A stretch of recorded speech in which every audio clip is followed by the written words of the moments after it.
Hello friends, welcome back to my channel easy way with Rakhi. जैसा कि मैंने आपको बताया था कि आज मैं आप लोगों को चाइल्ड डेवलपमेंट पेडागोजी का सेकंड चैप्टर पढ़ाऊंगी। तो आज मैं आप लोगों को चाइल्डहुड डेवलपमेंट का सेकंड चैप्टर पढ़ाने वाली हूँ, जिसका नाम है principle of the development of childrens of develop in the principle of child development. The first topic is child of concept of child development. जो कंसेप्ट ऑफ चाइल्ड डेवलपमेंट में जो फर्स्ट इसके सब टॉपिक्स हैं, या जिस तरीके से मैं आपको समझाऊं तो वो है concept of child development, physical and mental development of the children.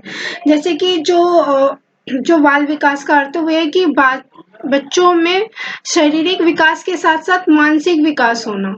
ऐसा नहीं कि सिर्फ शारीरिक विकास हो रहा है, मानसिक विकास नहीं हो रहा है। वो सब बालकों में शारीरिक विकास भी होना, मानसिक विकास होना, दोनों जो है वो उसके जो डेवलपमेंट का यही अर्थ है कि बच्चों में दोनों का विकास होना।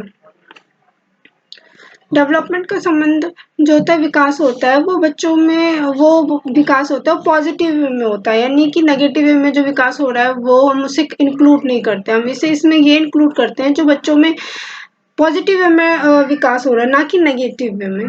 तो जो कंसेप्ट है, जो कि अर्थ है डेवलपमेंट का, वो नॉर्मल तरीके से यही हो गया बच्चों, जो कि फिजिकल और मेंटल डेवलपमेंट होता है चिल्ड्रंस में।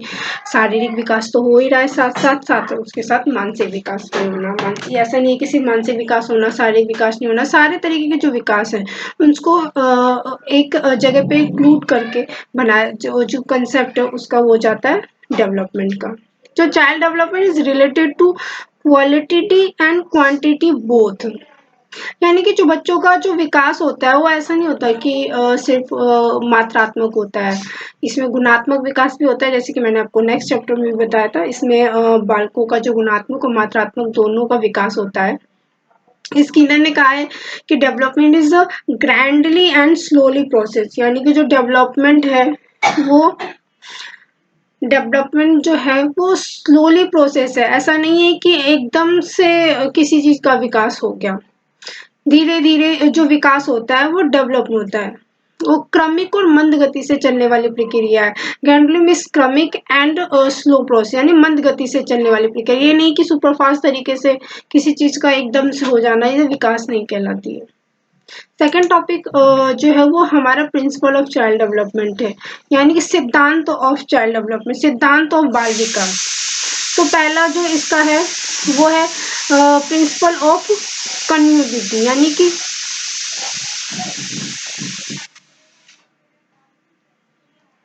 निरंतरता का सिद्धांत, समान प्रतिमान का सिद्धांत, विकास की एक क्रमता का सिद्धांत, परस्पर संबंधता का सिद्धांत, एकीकरण का सिद्धांत। ये सब सिद्धांत है बाल विकास के, जो कि बहुत इंपॉर्टेंट है बच्चों।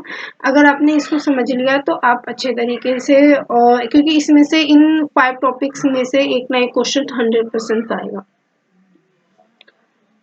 वो रुकने वाली प्रक्रिया नहीं होती है, हमेशा चलती रहने वाली प्रकाश है। जो विकास है वो मृत्यु उपरांत चलती रहती है। जो मैंने आपको कल भी बताया था कि ये जो विकास है वो चलती रहने वाली प्रक्रिया, जैसे प्रिंसिपल ऑफ कंटिन्यूटी, यानी कि कभी रुकती नहीं है, हमेशा चलती रहने वाली प्रक्रिया। तो फर्स्ट पॉइंट का ये मतलब है कि विकास जो है कभी रुकने वाली प्रक्रिया नहीं है, हमेशा चलने वाली प्रक्रिया। Second point is principle of uniform paradigm, जो हमें ये बताता है कि जो विकास की गति है, जो वृद्धि है, विभिन्न क्षेत्रों में आगे बढ़ने के लिए होती रहती है। जो विकास का एक क्रम चलती रहती है, ये नहीं कि उस ऊपर नीचे चलने लग जाए, एक क्रम में विकास चलती रहती है। जैसे कि बच्चे का एक सिर से लेकर पैर तक एक क्रम से बढ़ता है, ये नहीं कि उंगली बढ़ रही है पैर नहीं बढ़ रहा, सिर्फ सर बढ़ रहा है सर, तो एक क्रम के विकास होता रहता है। तो हमारा जो विकास है वो एक क्रम में होता रहता है। इस तरीके से हम विकास को एक क्रम में लेकर चलते हैं। जो परस्पर संबंध का सिद्धांत, जो हमारा थर्ड पॉइंट है, वो उसमें यह है कि इसमें शारीरिक, मानसिक, संवेदित सब जो है एक दूसरे से संबंधित है, जो जुड़े हुए हैं एक दूसरे से। ये नहीं कि एक दूसरे से अलग है, ये सब एक दूसरे से जुड़े हुए हैं। प्रिंसिपल ऑफ इंटर रिलेशन, यानी कि सब एक दूसरे से कनेक्टेड है। तो इस तरीके से ये चाइल्ड डेवलपमेंट के सिद्धांत है। और आगे हम education importance of the theory of education child development के पार्ट पढ़ेंगे. This is as a result of the theory of the child development. Teachers know the characteristics and interest and ability of the children. दोस्तों, जो बालकों का सिद्धांत के जो शैक्षिक महत्व हैं वो इस तरीके से होते हैं, इम्पोर्टेंस होते हैं हमारे लिए, क्योंकि जो टीचर्स हैं उनको ये जानकारी मिल जाती है कि उनको ये नॉलेज हो जाता है कि बच्चों को क्या रुचि रख रहे हैं, उनके में क्या क्या क्षमता है, वो क्या क्या कर सकते हैं, क्या क्या नहीं कर सकते, उनके अंदर क्या विशेषताएं हैं. तो ये टीचर के लिए बहुत इंपॉर्टेंस हो जाता है कि बच्चे को समझ जाते हैं. तो education importance theory of education child development में यही है कि बच्चों को किस तरीके से टीचर समझ सकते हैं, उनकी विशेषताओं को, उनके एबिलिटी को, उनके कैरेक्टरिस्टिक को, जिससे वो उसका डेवलपमेंट अच्छी दिशा में कर सके. The next topic is factor of affecting child development. The first is the internal factor. इसके दो पार्ट होते हैं, internal factor and external factor. तो जो इंटरनल फैक्टर है उसमें हम फिजिकल फैक्टर और इंटेलिजेंस से इमोशनल फैक्टर जो है वो इंटरनल फैक्टर के अंदर होता है.